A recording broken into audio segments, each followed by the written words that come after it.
আসসালামু আলাইকুম, welcome back to my channel. আজ তৈরি করে দেখাবো শুকনো নান রুটি। যে কেউ গ্যাসের চুলায় তৈরি করে নিতে পারবেন এই নান রুটি। কোনো রকম তেল কিংবা বাটার ছাড়া তৈরি হবে ফুলকো ফুলকো এই নান রুটি। আর তৈরি করব গ্যাসের চুলায়। আশা করি আমার আজকের রেসিপিটাও আপনাদের কাছে অনেক বেশি ভালো লাগবে। এই শুকনো নান রুটিটা সারাদিন থাকবে তুলোর মতো নরম, যে কোনো কিছুর সাথেই খেতে দারুণ লাগে আর ঝটপট তৈরি করে নেওয়া যায়। অল্প সময়ই যে কেউ তৈরি করে নিতে পারবেন এই নান রুটি। চলুন তাহলে আর কথা না বাড়িয়ে ঝটপট শুরু করি মূল রেসিপিটা শুরু করার আগে ছোট্ট রিকোয়েস্ট, যদি ভালো লেগে থাকে আমার রেসিপি অবশ্যই আমার চ্যানেলটাকে সাবস্ক্রাইব করে রাখবেন। তো আমি একটা মিক্সিং বলে নিয়ে নিচ্ছি 3 কাপ পরিমাণ আটা। এই জায়গায় আটা ময়দা আপনাদের পছন্দ মতো নেবেন, যে যেটা দিয়ে তৈরি করতে চান। দিয়ে দিব 3 কাপ আটার জন্য স্বাদ অনুযায়ী লবণ। চিনি দিয়ে দিচ্ছি 1 টেবিল চামচ পরিমাণ। এটা হচ্ছে ইস্ট। এটা আপনাদের অনেকের আসলে জানার প্রয়োজন। অনেকে আমাকে এই ধরনের কমেন্ট করেছেন, আপু ইস্ট কি? এই তো ইস্টের একটা বয়ম, এটা আমি দেখিয়ে দিচ্ছি। এটার দাম মাত্র 50 টাকা। এটা হচ্ছে এক ধরনের পাউডার। এটা দিয়ে আপনারা পাউরুটি, বনরুটি, নান রুটি যে কোনো ধরনের মানে ব্রেড জাতীয় খাবারে ব্যবহার করতে পারেন, যেগুলো নাকি হবে একেবারে তুলতুলে নরম আর সুস্বাদু। তো এখানে আমি 1 টেবিল চামচ পরিমাণ ইস্ট দিয়ে দিচ্ছি। আর আপনাদের অনেকের কোশ্চেন ছিল, আমি দেখিয়ে দিলাম ইস্ট কি। এখানে আমি ঘি দিচ্ছি 1 টেবিল চামচ পরিমাণ, তেল দিচ্ছি 1 টেবিল চামচ পরিমাণ, মোট 2 টেবিল চামচ পরিমাণ তেল দিব এই ময়ান করার সময়। এবার সবগুলো উপকরণ একসাথে আটার সাথে ভালোভাবে মিশিয়ে নেব ডলে ডলে, যাতে করে সবগুলো উপকরণ বেশ ভালো করে মিশে যায়। তারপর এর মধ্যে দিয়ে দিব আমি কুসুম গরম দুধ। এই দুধটা আঙুল দিলে আঙুলটা সয়, ঠিক এমন উষ্ণ গরম হবে।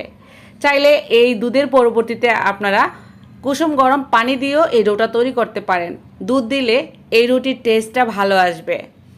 এবার অল্প অল্প পরিমাণে দুধ দিয়ে আমি একটা ডো তৈরি করে নেব। একটু সময় নিয়ে এই কাজটা করবেন, একেবারে দুধটা দিতে যাবেন না বা পানি দিতে যাবেন না, মানে যেই যেটা দিয়ে ময়ান তৈরি করেন অল্প অল্প পরিমাণে দিবেন আর এভাবে করে মিলাতে থাকবেন।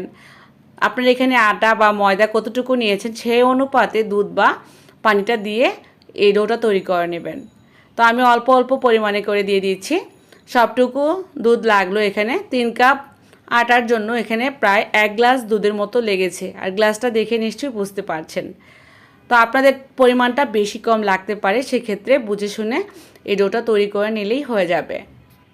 ইস্ট দেওয়ার কারণে প্রথমে এই ডোটা একটু আঠালো মনে হলেও আপনি মথা শুরু করবেন যখন, তখন দেখবেন যে আস্তে আস্তে এটা খুবই সুন্দর মসৃণ হয়ে যাচ্ছে।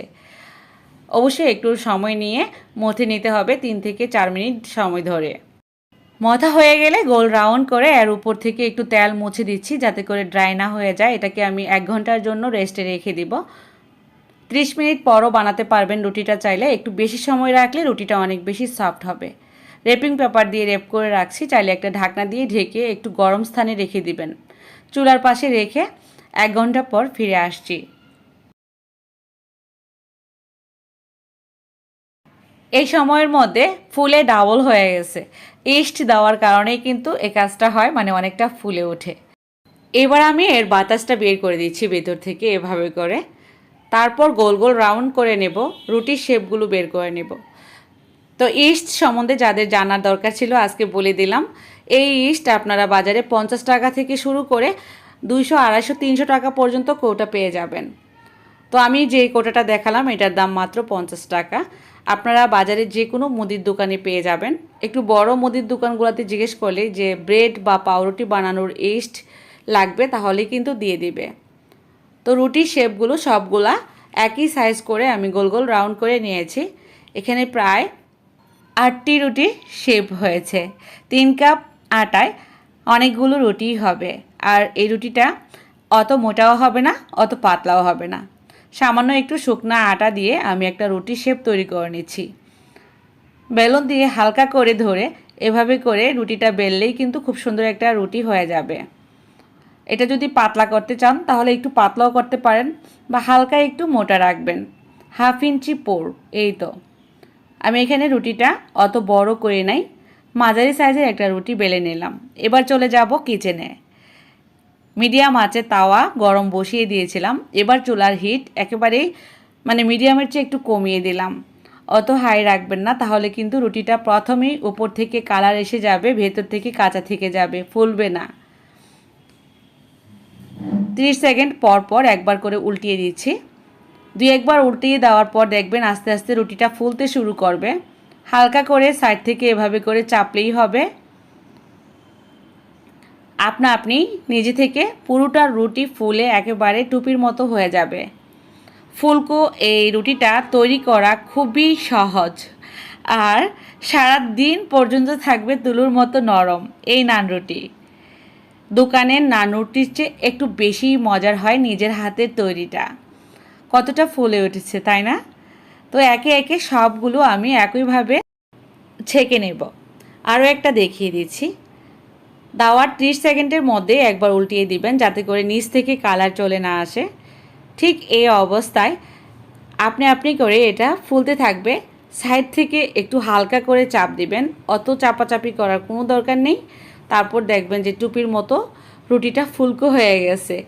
এতটাই ফুলবে আপনি নিজেই অবাক হবেন দেখার পর। এই রুটির ভেতরটা একেবারেই ফাঁকা থাকে। এটা নিহারি, গরুর মাংস, কলিজা ভুনা, ডাল ভাজি, সবজি ভাজি যেটা সাথেই খান না কেন, অনেক বেশি স্বাদের রুটি হয়। এই শুকনো নান রুটিটা আশা করি ট্রাই করবেন এবং আমার কমেন্ট বক্সে লিখে জানাবেন কেমন লাগলো আমার আজকের রেসিপি। আরও অনুরোধ থাকবে যারা নতুন আমার চ্যানেলটা সাবস্ক্রাইব করে রাখবেন। আজ বিদায় নিয়ে নিব। সবাই ভালো থাকবেন, সুস্থ থাকবেন। আল্লাহ হাফেজ।